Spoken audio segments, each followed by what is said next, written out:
Sushil K. Maru, director of the company, joins us on the line from Delhi. Thanks so much for joining in, Mr. Maru. Let's start off with the news at hand, the land for the Bolivian project. Congratulations for that one. And give us a timeline as to when will the work on the project start, how much funding is expected to be done, and how will the funding be done? Yeah, thanks. In fact, in Bolivia, we signed a contract with the government some time back, and as a part of the contract, government was to provide us the land for setting up a project. So there were certain formalities which were required to be completed, certain modification in the law, which was requiring the approval of the parliament, and they completed all the process now. So we are committed to the project. Contract is on track. And we have planned to invest about $2.1 billion over there over 8 years' time, setting up a steel plant, setting up a pellet plant, and DRI plant. And we have iron ore mine given by the government in Bolivia. So the work, in fact, we started work on mining some time back. We are doing the mapping of the iron ore mine, and the crushers are already there. So some work has already started. Now it will gather momentum. Great. That's for the Bolivian project. Now, you know, in a recent steel summit, from what I gather, you mentioned that you're looking to buy coal assets abroad by way of JV with a few other steel majors as well.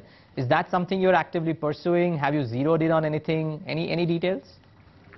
See, primarily we have coal in India, though we are also looking for thermal coal outside, but we are keener for acquiring coking coal assets overseas, as we don't have this raw material which is needed for making steel. So we are searching all over. We are searching Indonesia, Africa, Australia and other places to acquire a coking coal mine, and we are talking to various companies for this purpose.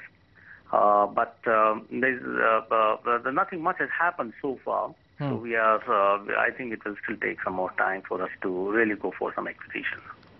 Great. Just leave us with some updates, Mr. Maru, on the 2400 megawatt thermal power plant in Chhattisgarh, which was on hold, I believe, due to the environmental issues. Any expected timelines by when it could be resolved?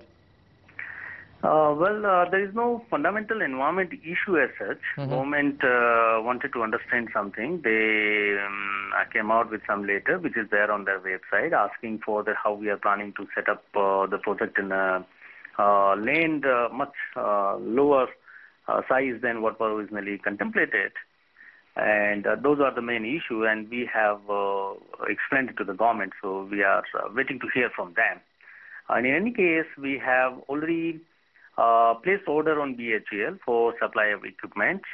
So primarily the time for a project takes is for the supply of the longest delivery item, that is BTZ package. And primarily that supply determines the completion of the project. Since we already placed the order on BHEL, so after getting necessary clearance from the government, we hope to start the work at the plant site. But like BHEL is already doing work at their site since we already paid them advance. So we hope still to complete the project on time.